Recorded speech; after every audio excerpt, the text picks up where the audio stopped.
kami mengikuti daripada kegiatan seminar literasi tentang pasar modal. Berikut penjelasan dari kelompok kami. Di sini ada perencanaan pengelolaan keuangan. Perencanaan dan pengelolaan keuangan adalah seni dalam merencanakan dan mengelola keuangan baik individu maupun keluarga untuk mencapai tujuan finansial.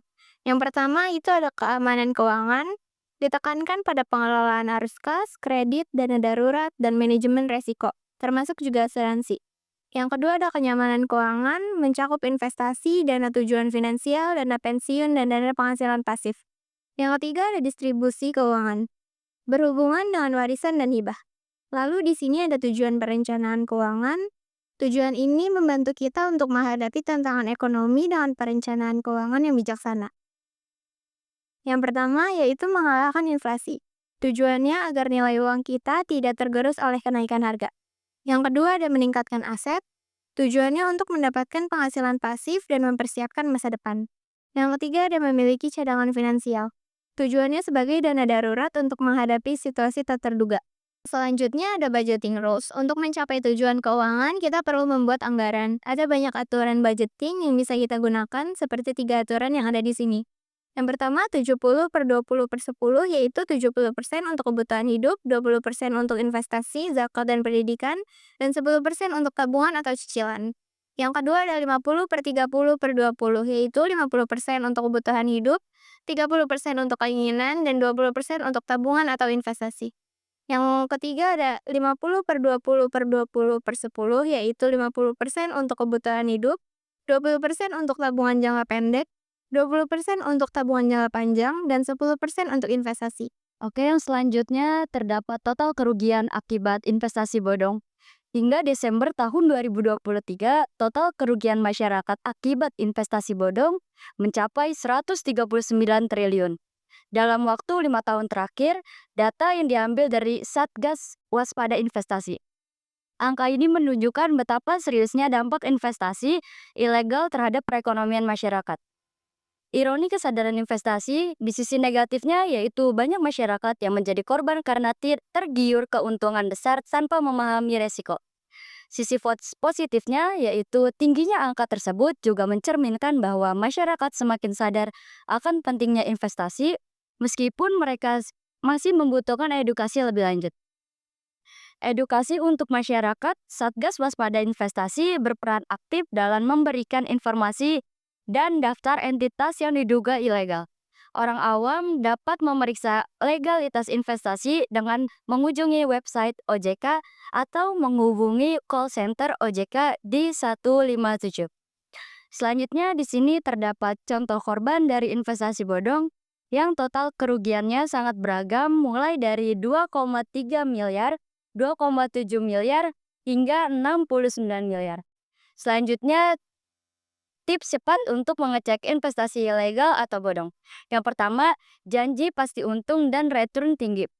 Menawarkan keuntungan besar dalam waktu singkat tanpa resiko. Yang kedua, klaim tanpa resiko. Mengatakan bahwa investasi 100% aman yang tidak realistis. Member get member mengandalkan perekrutan anggota baru untuk keuntungan mirip skema Ponzi, tidak memiliki izin jelas, tidak terdaftar atau diawasi oleh OJK. Selanjutnya yaitu cara mengecek daripada sebuah perusahaan itu investasinya ilegal atau legal.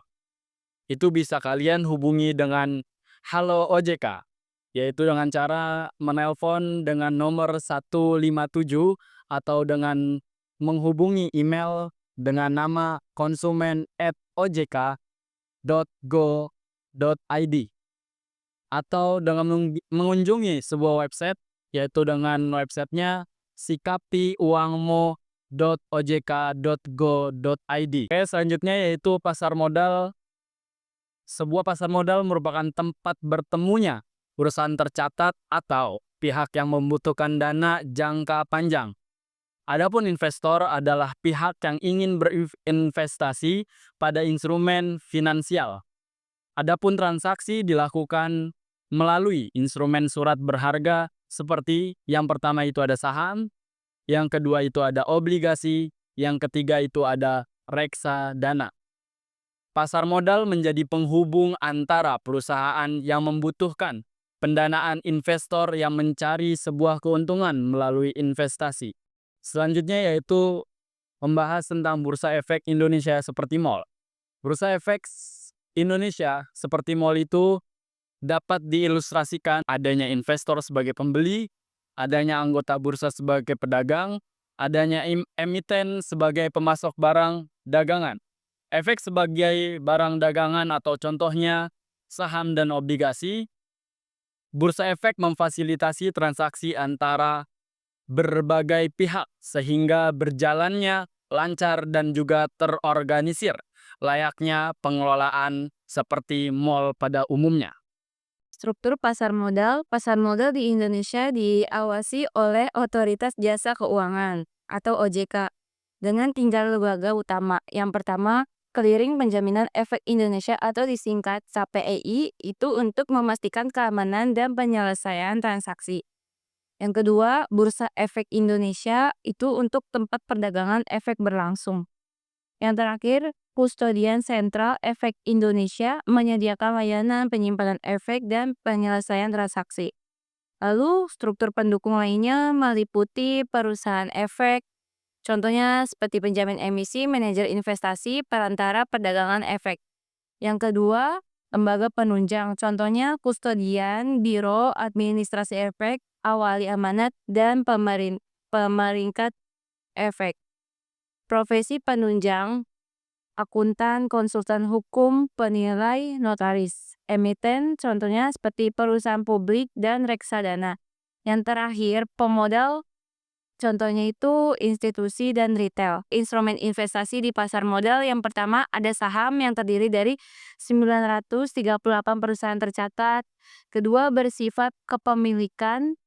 Terus yang ketiga, potensi keuntungan tinggi namun risiko juga tinggi. Yang kedua, surat utang atau obligasi diterbitkan pemerintah atau korporasi. Cocok untuk tenor panjang, pengembalian tetap atau fixed income.